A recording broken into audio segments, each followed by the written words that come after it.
Have you ever been in a situation where you had to go pay a condolence visit to a grieving home? A family that just lost someone so close, someone so dear to them. When you got to this family, you saw a lot of people already seated in the house, sympathizing and empathizing with this family.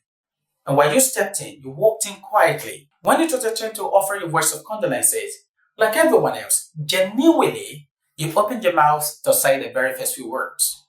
And just while you started, you noticed something was wrong. Almost everybody within the room gazed in your direction with very awkward looks, insinuating something like, "What is wrong with her? What is wrong with him? Why is she so insensitive?" And you, surprised at such unexpected reaction, looked today to ask yourself, what have I done wrong? Have I said anything wrong? Have I really been sensitive? Wait a minute. You may not have said anything wrong, you may not have done anything wrong, but your intonation may have betrayed your right emotion or your right feeling. Now, sentence intonation is a very important aspect of English language that you need to pay close attention to, especially for contextual meaning. It is possible to have the right words for the right situation, but when the right emotions don't come out with the right tune, then the intended meaning may be wrongly passed. I'm sure you know that meaning communication, that is the communication of meaning, is the most important aspect of communication. If you speak from morning till night to an audience, but the people don't understand you, it means that no communication has taken place. If you speak genuinely, so passionately about the subject given, but the people misinterpreted your message, then it means your message is not well passed. And one of those tools, one of those factors that are responsible for misinterpretation of desired meaning is sentence intonation. So in this class, we'll focus attention on the meaning of sentence intonation. We understand the types of sentence intonation, and then we look at sentence types that give rise to the types of sentence intonation. So let's get to the class. What is sentence intonation? What is sentence intonation about? Sentence intonation helps us to achieve one important function of language, which is what is known as attitudinal function. Attitudinal function. Yes, this is the meaning of language that sentence intonation helps us to achieve. Attitudinal function of language from the word attitude. So this function of language is one that helps us to know, to determine, to support the state of mind, the feeling, the emotion of the speaker. So as I'm speaking to you right now, I'm speaking with intonation. Every time that you speak, you also speak with intonation. The problem I'm having in this case is that if you use the wrong intonation, your words, your communication, your sentences, your utterances may be misinterpreted. Okay, so what is sentence intonation? Sentence intonation is the rise and fall, in the voice pitch.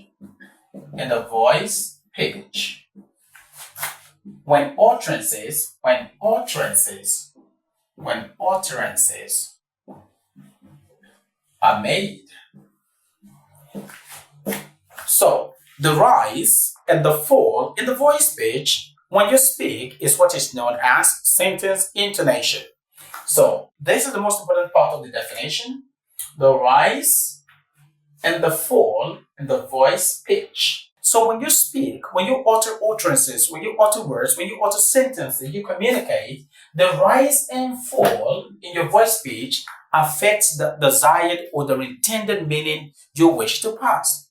So sentence intonation is a rise and fall in the voice pitch when utterances are made. So every time that you talk, they're going up and they're going down. The fluctuation in your voice pitch when you speak is what is known as sentence intonation. And I said before that sentence intonation is used, or it helps to achieve what is known as attitudinal function of language. And what is this function about? This is the function of language that helps us to understand the attitude, the place of emotion, the state of mind of the person speaking and at the time that they are speaking. So again, sentence intonation is the rise and fall in the voice pitch when utterances are made. Utterances, statements statements, speeches. So just when you talk, so the up and down movement in your speech, in your voice, is what is known as sentence intonation. So, what are the types of sentence intonation? We have different types of sentence intonation in the English language. In fact, we have up to 9 of them, but basically we have 2 of them, and the 2 stem from the definition of sentence intonation. Remember, the definition is sentence intonation is the right and full in the voice speech when you utter an expression, when you say anything, the right and full in your voice speech is what you know as sentence intonation. And from that definition, we have 2 basic types of sentence intonation, which are: 1, we have what is called the rising intonation, or the rising tone. I want to say the rising tone. This is tone, and then you can have it as T-U-N-E. Those are correct. When I say rising intonation, you have the rising tone, you have the rising tone. Both are correct. So, and then number 2, you have what is known as the what? Can you guess what that is? Yes, correct. You have the falling intonation. These are the 2 basic types of sentence intonation: the rising intonation, the falling intonation, or the falling tone, or the falling tone. These 2 words can be used interchangeably. They're very correct. So these are the 2 types. And then if you want to say, by extension, you might want to break even to say we have the balanced or even intonation, or the balanced intonation. So if I told you want to say we have 3, of course you can have the rise and fall, you have the fall and rise, and then you have the fall rise. So all of these are different types of sentence intonation. As a matter of fact, we have up to 9 sentence intonation, all depending on the situation you're in or the state of your pitch, of your voice pitch when you communicate, or depending on the context of situation. I mean, the context you're in, the situation you're in. Okay, but like I said, basically there are just 2 types of sentence intonation. Just 2 types that we're looking at in this class. These 2 are: 1, the rising intonation, and then you have the falling intonation. So what's the rise or the rising intonation? The rising intonation is how high the pitch of your voice goes when you speak. Is the rise in your voice when you make an utterance. Every time that you talk and you have a rise fluctuation, a rise movement, an upward movement of your voice pitch when you speak, that is rising intonation. And what is falling intonation? The falling intonation is the fall, is the reduction, is the downward movement, is the slopiness of the voice pitch when you make an utterance. For example, you might want to have something like, what is your name? When I say, what is your name? My voice is down. What is your name? My voice is down. But if I say, do you want it now? Do you want it now? Do you want it now? It can be, do you want it now? Do you want it now? Naturally, when you speak that way, your voice, when you have a question like, do you want it now? Do you want to go now? May I go and ease myself? When you ask questions like that, your voice naturally goes up. But when you say, I'm a man, I am teaching, not I'm teaching, you understand that? So when you say some things, your voice assumes certain intonational patterns or certain intonation patterns. So both described sentence intonation has the rise and fall in the voice pitch when we communicate or when we make utterances, when we say things. And then also we have 2 basic types of sentence intonation for this class. Number 1 is the rising intonation, and number 2 we have the falling intonation. The rising intonation is the rise in the voice pitch, the upward movement of the voice pitch when utterances are made. And for the case, and for the falling intonation, we say the full intonation is the downward movement in the voice pitch when an utterance is made. So now let's understand the types of sentences that give rise to these types of sentence intonation. So let's consider the falling intonation first of all. Number 1, falling intonation. Falling intonation. What are the types of sentences that when you use them? So what are the types of sentences that when you use them, when you communicate them, when you utter them, they will give rise, they will attract falling intonation? The first is what is known as declarative sentences. Or you say declaratives. You can say declaratives, full stop. Or you say declarative sentences. Every time that you use declarative sentences. Whether you say them or you write them, they must have the following intonation. The question now is, what are declarative sentences? Declarative sentences are sentences that pass information, that communicate information. They just state fact. This is the board. This is sentence intonation. We are considering sentence intonation. That is an example of declarative sentence. I pronounce you husband and wife. I pronounce you husband and wife. That's an example. I pronounce you husband and wife. Full stop. So this attracts a falling intonation. Now, I pronounce you husband and wife. Nobody speaks that way. But when you say, I pronounce you husband and wife, what are you doing right now? I am driving. I am teaching. I'm talking. I'm watching Mr. Benjamin. So I'm watching. I'm learning. All of these are examples of declarative sentences. Every time you give statements like that, you offer statements, you utter statement, you speak in this manner, your speech, declarative sentences will have what is called a fall into. Naturally, your voice should go down. Okay, so that is that about declarative sentences. And number two, another sentence type that gives rise to the attract falling intonation is what we know as WH question, WH questions. Every question that begins with WH or H. What is your name? What do you want? When are we going? Who are you? When will you arrive? Where are you going? How is this possible? How? These are examples of WH questions. Who is this? Who is this? Question. When are we going? When are we going? When are we going? All of these take falling intonation. What is your name? What is your name? What is your name? What is your name? What is your name? What do you want? What will you eat? Not what will you eat? When you want to ask somebody what will you eat, you don't say what will you eat? It should be what will you eat? Your voice goes down. Your voice drops. So WH question is the second. First if we have declarative sentences, attracting falling intonation. And number two, we have WH questions. And also we have other types of sentences that attract the falling intonation. C, we have what is known as imperatives. Imperatives, or you say imperative sentences. What are imperative sentences? Imperative sentences are known as commands. Okay. When you give instructions to people, imperatives or imperative sentences are commands, are sentences, are statements, are utterances that give command, that give instruction to people. An example is come up now. Come out right now. Come out right now. Full stop. Your voice goes down. Come out now. Let's go. Give it to me. Give it to me. Give it to me. Your voice goes down. Give it to me. Give it to her. Come right now. Get out.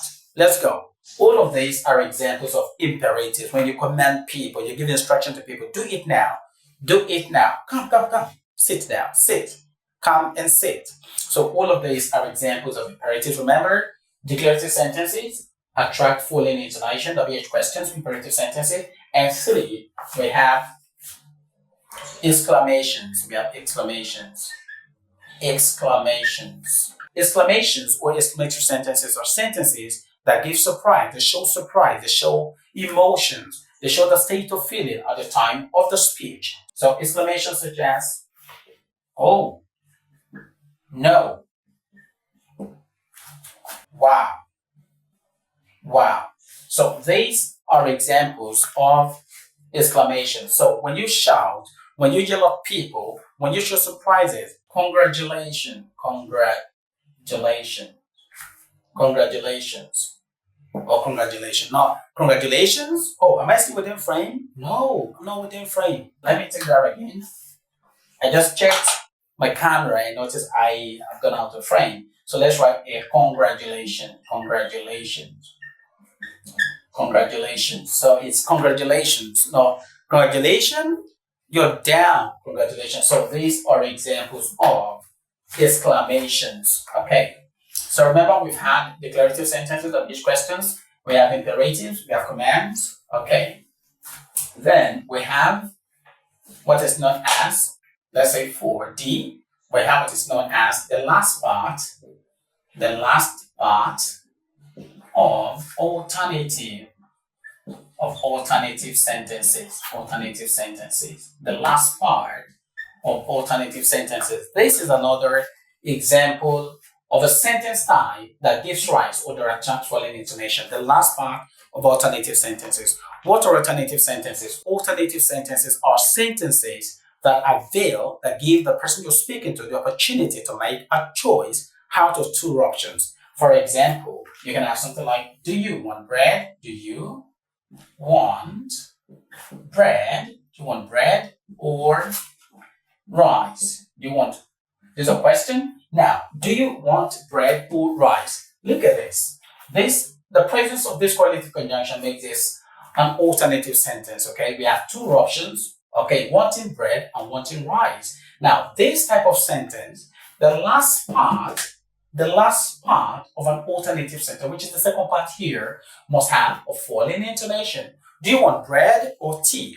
Do you want bread or rice? No, do you want bread or rice? No. Do you want bread or rice? So alternative sentences are other sentence types that attract falling intonation. But you must note that it is the last part, the final part of an alternative sentence that attracts the falling intonation, not the first part. So the first type of sentence that attracts falling intonation we talked about, there are declaratives, declarative sentences, declaratives. We talked about the WH questions. We talked about imperatives, also known as commands. We talked about exclamations. Number 5, I'm still within frame. We talked about the last part, second part of alternative question, alternative question. Okay, so these are some of the sentence types that give rise to or they attract falling intonation. Another sentence type, number 6, is what we have as the last item on a list. The last item on a list. The last item on the list. So when you're making a list, for example, you have, I went to the market. Let's say, to the mall to buy some fruits. Look at that, some fruits, vegetables, recording kits, and so am I still within frame? And some shirts. Oh my god. And some shirts. So I went to the mall to buy some fruits, some vegetables, recording kits, and some shirts. So the last part, when you're making a list, the last item on a list will attract the full intonation. So already we've looked at 6 sentence types that give rise to the falling intonation or the attract the falling intonation. The first is the declarative sentences, WH questions, imperative sentences, exclamations or exclamatory expressions, last or the second part of alternative sentences, and finally we have the last item on a list. When you're listing an item, the last item on the list will attract a falling intonation. So let's go to the second type of sentence intonation, which is the falling intonation. Which is the rising intonation. What are the sentence types that give rise or they attract the rising intonation? So we looked at 6 on the falling. Okay, and so let's go to number 2, the rising intonation. So remember that the rising intonation is the rise, the upward movement of the voice pitch every time that you make an expression or that you make an utterance. So that's rising intonation. So let's look at the sentence type. That every time you say the sentences or you utter similar sentence structure, your voice must rise all the time. The first is what we know as polar questions. Polar questions.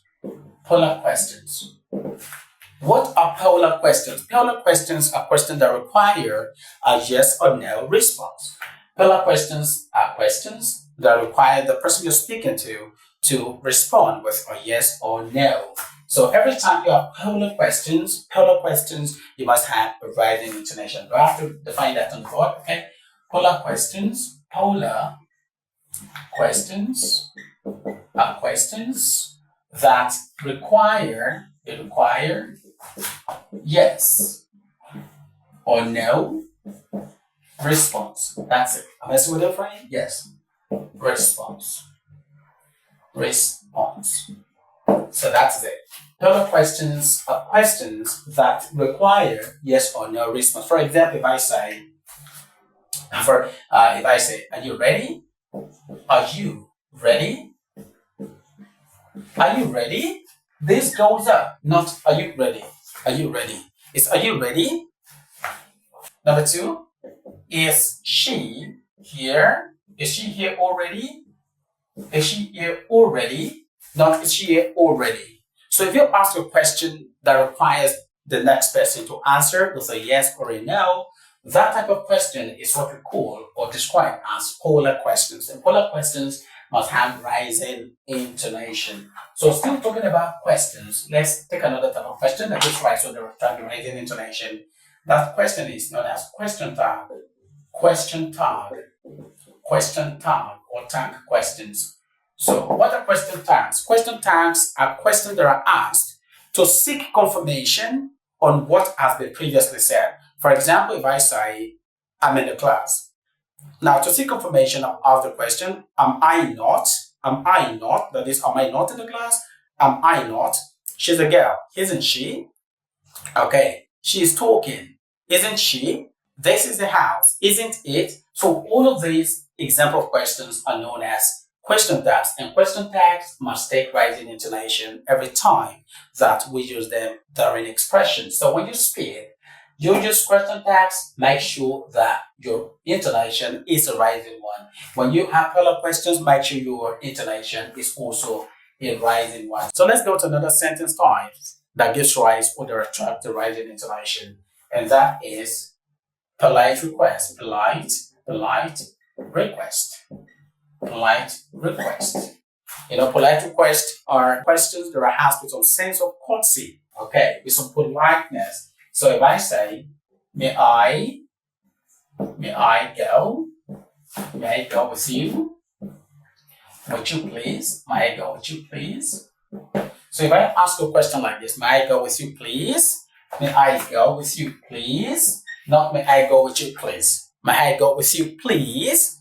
The voice rises towards the end, and that is that is rising intonation in action. Polite request. When you ask any polite, could you please pass me the salt? Could you pass the salt, please? Could you please pass me the salt?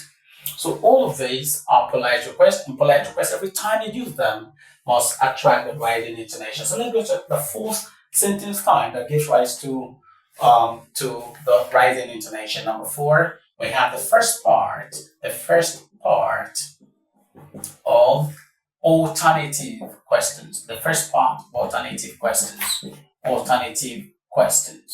Remember, alternative questions are questions that give the recipient, the person you're speaking to, the opportunity of making a choice out of 2 options. Okay, do you want rice or beans? Do you want rice or beans? Do you want rice? Do you want rice? This goes up. Do you want rice or beans? This is the question. Now the last part, falls. Okay, so this is an example of rise and fall intonation. So here the first part is rising, the last part comes down. So the first part of alternative questions must always be asked with a rising intonation. Do we go now or later? Do we go now or go later? Not do we go now or go later? No. Do you go now or later? The first part of alternative sentences must attract the rising intonation. So remember, polar questions, question tag, polite request, first part of alternative sentences. Alternative sentences. First part of alternative sentences will give rise to rising intonation. So let's go to the fifth sentence type that gives rise to rising intonation. And the fifth one is incomplete sentences. Incomplete sentences. So you know what incomplete sentences are. Incomplete sentences are statements that don't have complete meaning. So in other words, you're simplifying subordinate clause or dependent clause. For example, when I was coming today, when I was coming today, my voice is rising today. What happened? I don't know. I don't have to mention it. When I was coming today, when I was eating in the morning, while she was there, what happened? The sentence is incomplete. So incomplete sentence, every time you're talking and you have incomplete sentences, your intonation must rise. Okay, so these are the first 5 sentence types that attract or that give rise to sentence intonation. We still have other sentence types that give rise or that attract the rising intonation. And another is we have their first items, my marker is fading. First items on the list, or on a list, but the last. What that means is, but the last one, okay? But the last item. So when you make a list of an item, the first item that you mention on the list will attract a rising intonation, while the last item on the list will attract the falling intonation. So an example would be, give me a duster, comma, a red marker,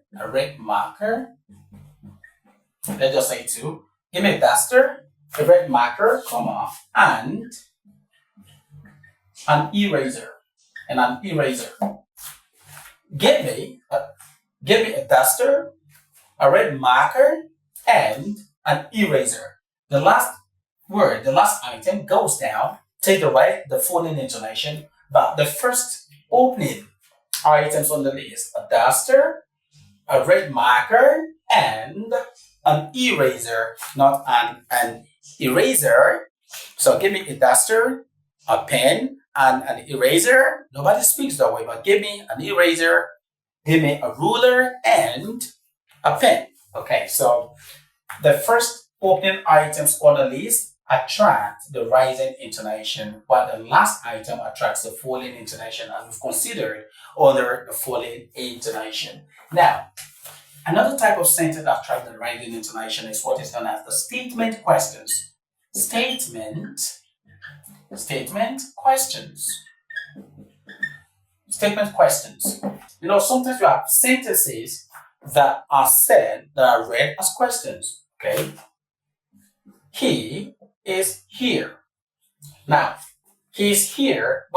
This is here, full stop. That's a statement, it's a declarative statement, right? He is here. Now, if you have a question in front of a statement, he is here. This naturally is not the structure of a question. Okay. This is the structure of a declarative sentence. He is here. Information. But when you have a question in front of this, now this is how you get to read. Every time you want to change a statement to a question without changing the structure of the statement, then your intonation will change the rising. For example, now remember, he is here, falling intonation as a statement. But when you want to read this as a question, it is, he is here, he is here, he is here. You mean he's here? He is here, not is here. Is here is a declarative statement. Is here, full stop. But he is here with a question mark in front. So this is a statement question. And most of the time, When we have statement questions like this, we use them to achieve, we use them for the sake of emphasis or to maybe express doubt or to express shock or surprises. So that is that about the sentence types that give rise to the rising intonation. The first is the follow-up questions, question task, polite request, first part of alternative sentences, incomplete sentences. We have the first items on the list, but the last one, and then finally your statement questions. So all of these are the sentence type that give rise to sentence intonation. I believe we learned something really interesting in today's class. But before we go, remember, sentence intonation is a tool in the English language that helps us to achieve meaning, that helps to achieve clarity, okay? Beyond that, it helps to reveal the attitude of the person who is speaking. So when you're sad, when you're happy, your intonation should be different. For example, when you're happy, you're expected to have a very rising intonation. And when you're sad, your voice is expected to go down. So all of these intonational fluctuations help to bring out the state of mind, the emotion of the speaker. So it's possible that you have the right words for the right situations, but still not communicating the right or the intended meaning. It's until you have the right intonation to bring out your emotion and your emotion bringing out the right words you want to say, that you have the right communication that is comes with clarity. So it's a sentence intonation is the rise and the fall and the voice pitch when an utterance is made, when a speech is made, when a statement is said. So that is what the definition is about. And I said we have different types of sentence intonations, about 9 of them, but basically there are 2 of them. We have the rising intonation and then we have the falling intonation. It's possible to have the balanced intonation, maybe in situations where you feel indifferent about the situation you're in. You don't want to let people know whether or not you're happy. You can always stay in the middle, which is what is known as the balanced sentence. Which is what is known as the balanced sentence intonation. You're neither here, you're neither high nor low. Okay, so the 2 types, rising intonation and 2, the falling intonation. The sentence type that gives rise to the falling intonation, we looked at them. We talked about the declarative sentences, the exclamatory sentences, imperatives or commands. We have the second part of alternative sentences. You have complete sentences, WH questions, and the likes. And for the right intonation, we have them with follow-up questions, question type, polite request, first part of alternative questions or sentences, incomplete sentences, first items on the list, except the final, and then finally your statement question. So with that, we have come to the end of today's lesson. If you have any question regarding this topic, do what to let me know in the comment section. I'm really delighted to attend your queries and to know whether or not learning has taken place today. See you some other time. Bye for now.